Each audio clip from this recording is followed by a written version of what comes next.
Romain. Bonjour Mathieu. Comment ça va? Ça va, merci bien, merci pour l'invitation. Merci d'être venu à Milan. Je pense que ça va être très important et ça va être un beau moment de partage durant ces 2 jours. Et je voulais, alors on parle justement de François Voyer, je voulais que tu nous introduises un peu le cognac, l'AOC cognac, parce que les Français sont très terroirs, AOC. Je voulais avoir un peu ta définition sur ce qu'est l'AOC cognac en général. Donc l'AOC Cognac, ça regroupe 2 départements majeurs, on va dire, la Charente et Charente-Maritime.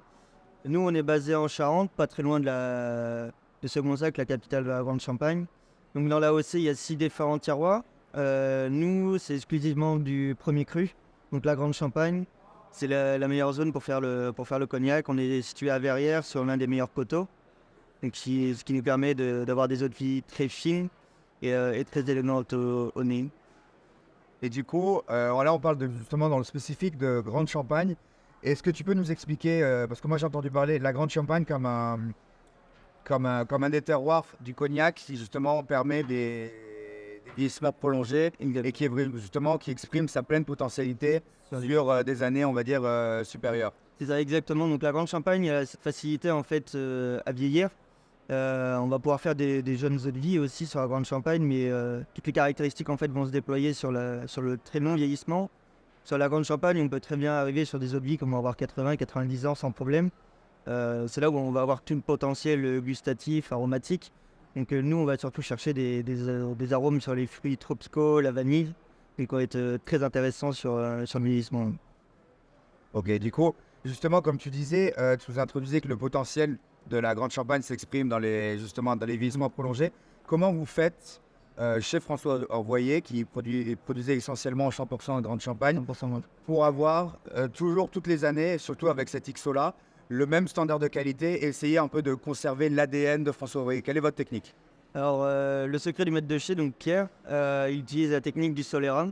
C'est-à-dire qu'il a créé une base quand il est rentré chez François Voyer pour créer cet XO. Et donc, c'est un assemblage qui va de 1976 à 2008. Donc, il fait une moyenne d'âge de 20 ans. Et en fait, on va rajouter des eaux de vie pour à peu près le même âge sur la base avant de la mettre en bouteille. Ce qui fait qu'en fait, on ne va jamais perdre le même assemblage. On va toujours continuer à le complexifier et apporter une qualité supérieure et aromatique très intéressante à chaque fois.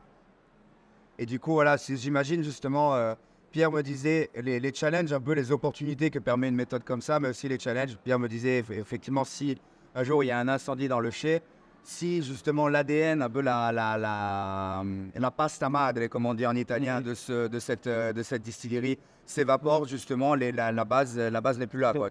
Exactement. Et si on a un problème, par exemple un incendie dans le chai, il est impossible de recréer cet XO du fait de la base, puisqu'on utilise depuis 1976 des eaux de vie, même en très petite quantité, mais il faut retrouver les mêmes eaux de vie de chaque fût pour recréer cet XO, c'est quasiment impossible. C'est pour ça que cet XO est assez unique. Ouais.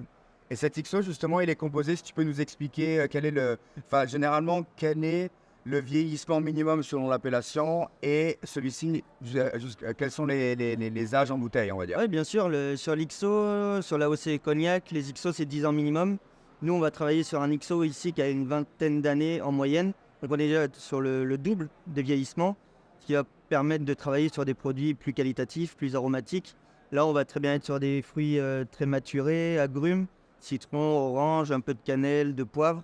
Donc, ils vont être très intéressants au nez et ça va avoir une très belle longueur en bouche aussi. Merci beaucoup. Merci Mathieu, c'est gentil. Bonjour Florence. Bonjour Mathieu. Je voulais savoir justement, parlez-nous un peu de l'Armagnac. Où est-ce que c'est situé? Et alors vous produisez essentiellement du bas Armagnac. Je veux savoir qu'est-ce que c'était l'Armagnac et qu'est-ce que c'est le bas Armagnac? Alors, l'Armagnac est une appellation d'origine contrôlée. On ne peut faire de l'Armagnac qu'en France. C'est au sud de Bordeaux. On appelle ça le sud-ouest, la Gascogne. Et il y a 3 départements, mais essentiellement le Gers, les Landes et le Lot-et-Garonne. Nous sommes situés, notre domaine est situé dans le Gers, dans le Grand Bas Armagnac, qui est l'ouest du département. Du coup, Florence, Castelrad est reconnu comme un négociant et un producteur. Et vous êtes connu pour avoir probablement le plus vieux chai et la plus grande profondeur et les plus vieux, justement, millésimes. Est-ce que vous pouvez un peu plus nous en parler? C'est un peu ce qui fait aussi votre force. Alors, nous sommes le plus ancien négociant en France. On a été fondé en 1832. Je suis la 6e génération. Et nos chais historiques étaient dans le Lot-et-Garonne, à Lavardac, le long de la Baïse, qui est un affluent de la Garonne, puisqu'à l'époque, tout se faisait par bateau. Nous avons acquis un domaine il y a plus en 1979, dans le Grand Bas Armagnac, à Mont-Léon d'Armagnac, où nous avons rapatrié toutes nos eaux de vie, dont la plus vieille est de 1893, qui donc était anciennement dans le paradis de nos chais du Lot-et-Garonne et qui maintenant est dans nos chais du XVIe siècle de notre domaine. Vous nous parliez justement de l'Armagnac et en particulier Castaret fait du Bas Armagnac. Qu'est-ce que le Bas Armagnac, l'Armagnac, quelles sont les différences justement? Alors, le Bas Armagnac est situé à l'ouest du département. Il est considéré comme le meilleur terroir, mais moi je ne suis pas non plus... j'aime beaucoup aussi les Armagnacs ténarèses. Simplement, comme à l'ère tertiaire, la mer était dans le Bas Armagnac, le sol est beaucoup plus sableux et donc ça donne des Armagnacs jeunes qui peuvent être plus ronds et plus fruités que sur des sols argilo-calcaires que l'on retrouve à l'est du département en Ténarèse. Justement. Et pour ce qui concerne justement ce qui est une des armes principales de Castaret, c'est justement le savoir-faire de blending, le savoir-faire de distillation et le terroir du Bas Armagnac qui est très qualitatif, surtout pour des eaux de vie, on va dire, de vin très prolongés. On voulait savoir justement comment vous fonctionnez par exemple pour produire cette XO qui est le double justement du protocole de l'appellation d'Armagnac. Alors, cette XO, il y a une partie qui vient de notre domaine et une partie qui vient de d'autres producteurs du Bas Armagnac. L'avantage, c'est que je peux justement faire des alliances, des assemblages de plusieurs producteurs différents et pas uniquement ma pâte. Donc, d'où l'intérêt d'être négociant et producteur. Parce que quand on est producteur, par définition, les Armagnacs viennent que de notre domaine. Voilà. Donc notre XO, qui est effectivement minimum 20 ans d'âge, alors que l'âge légal c'est 10 ans, est un assemblage entre 20 ans et 30 ans dans le Bas Armagnac. Et c'est pour ça que notre maison est toujours fière et contente d'offrir aux consommateurs des Armagnacs qui sont plus âgés que la législation légale minimum.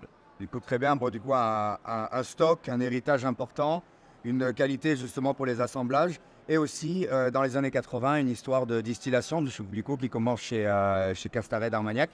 Est-ce que vous pouvez nous en parler plus, surtout du système de distillation d'Armagnac qui est un peu particulier, qui n'est pas forcément très connu? Alors, l'Armagnac se distille dans un alambic continu et j'utilise sur notre domaine, mais mon grand-père l'utilisait aussi, donc un alambic qui date de 1923, puisque mon grand-père achetait les vins, les distillait, les faisait vieillir dans son chai de négoce dans le Lot-et-Garonne. Aujourd'hui, je n'achète pas de vin, j'achète directement des fûts auprès de d'autres producteurs, mais par contre, on utilise toujours cet alambic de 1923, qui a eu même, je crois, une médaille d'or à l'époque.